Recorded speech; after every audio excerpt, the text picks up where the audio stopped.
Hopefully by now you've had an opportunity to look ahead and review some of the tools that we're going to offer in this section for you to consider using at this point to refine your efforts to identify those areas that you and your practice team will see as the best places that you can work toward creating substantial improvements in care. We know there are a lot of areas to look for. And in this short video, what we're going to do is to try to spend some time as a supplement to the written information in this section, walk through some of the tools, give you some pointers, and to help you identify how you might take this next step. The main thing that we really want to emphasize as you think about this part of the curriculum is that with this two-step model, this stage of quality improvement is probably the most important. And it's important because what you do now in finding the right targets and the right measures and the right opportunities to create change will have a significant impact on your potential success as you look forward. So what we want to tell you is take your time, work through each step in the foundation for success. You will create a good list of indicators that you can use in the plan, do, check, act cycles in the next part of the model, and you will see some great successes. Later on in this module, we're actually going to give you an example using waiting times in the clinic. And why did we pick that?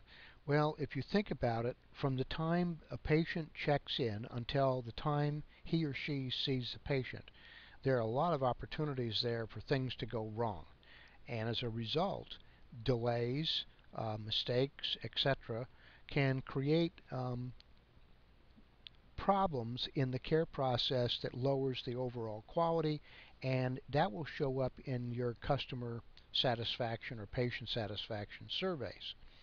So what we've done in this section is we've given you the tools which represent different ways that you can use the data that you're going to collect in developing the right targets with measures that will produce the change you're looking for. First, customer or patient surveys. Why is that important? Well, if you think about the whole clinical care process, what is it all about? It's about what do we do to our patients? How do we document potential things that can have a negative impact on waiting times and also how they have an impact on the quality? Why are surveys a good resource? They are the voice of your patients, and as such, they will tell you how waiting in their clinic has an impact on the quality of care that they see in their visit. So customer surveys provide you a great tool to collect data and compile a broader range of patient-focused quality indicators. The next one that we're going to provide you some information on is flow charting. Flow charting is basically the process of drawing a picture of what happens to the patient as he or she moves through the process. You know, they're going in one step here, off here perhaps, delays, come back over here, and by the time that they finally see the physician, they may be in the clinic for a long period of time. So what flowcharting does is it provides you a good outline, a picture if you will, and it will give you a clear sense of where there are some potential obstacles. Quite often in the quality improvement process, it is important to understand what factors of the many areas you could study are having the greatest impact. In other words, not all of them are going to have the same. And the tool that we use in that regard is called the Pareto diagram. Pareto, you may recall, was an Italian economist, and he said that basically what happens is in society, if you sort of look at things. Um, the vast majority, that is 80% in his case of wealth, is distributed in 20% of the population. If you take that same concept and put it into a clinical setting, it says probably 20% of the factors in your clinic are having the biggest impact on the quality of care. So if we can identify those, then we don't waste a lot of time looking at other things. Now, let's take a look at another approach to potential target areas. We will begin with the assumption that we really don't know what problems we have in our practice, and we need a good way to develop a potential list of study points. We suggest you use a wide open brainstorming session with your team. We've described it in this section. Take a good look at it. There's a reference that'll send you out on the internet on how to do it in a stepwise process. Why is brainstorming important?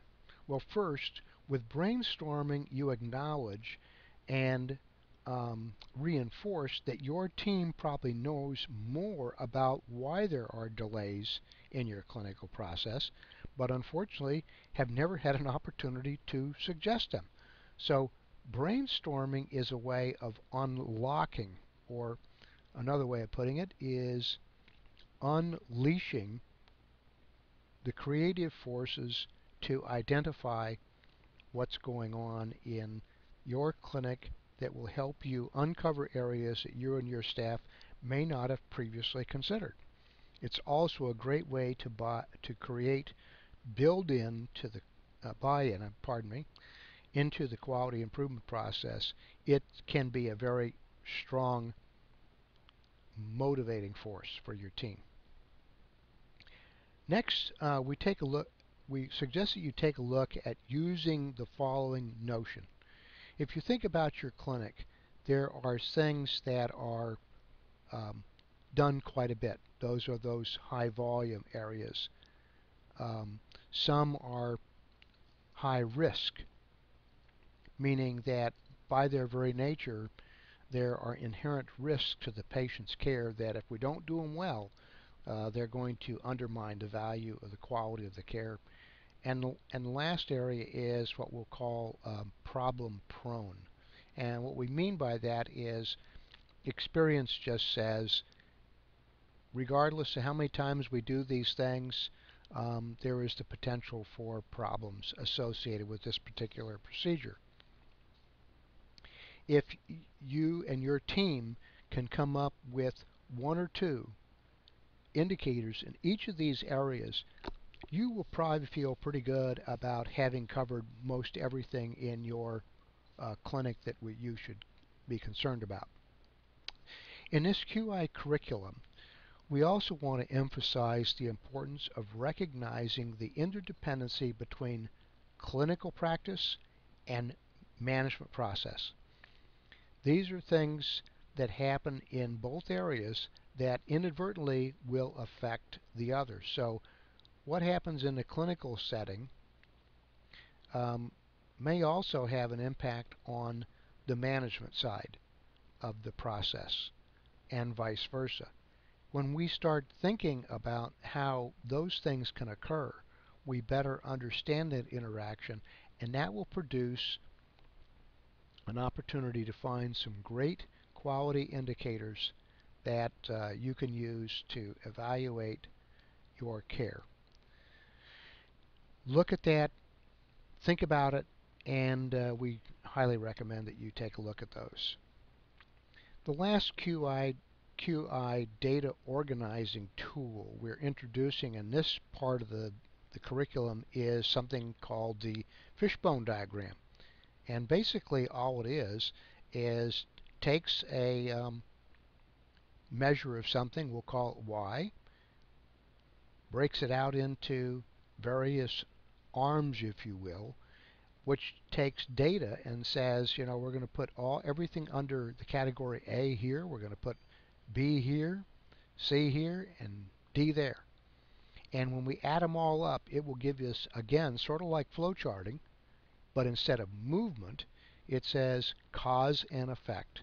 So The fishbone diagram is another very important tool in the QI process.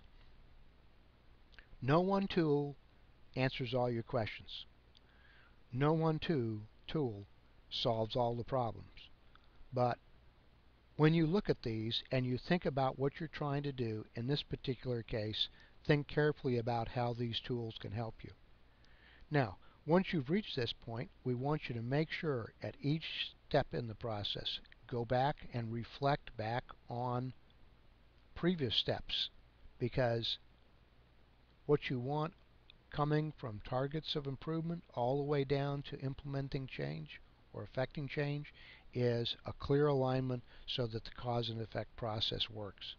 As you complete each step, ask yourself, have we done the best in finding those indicators that will best improve the quality of care?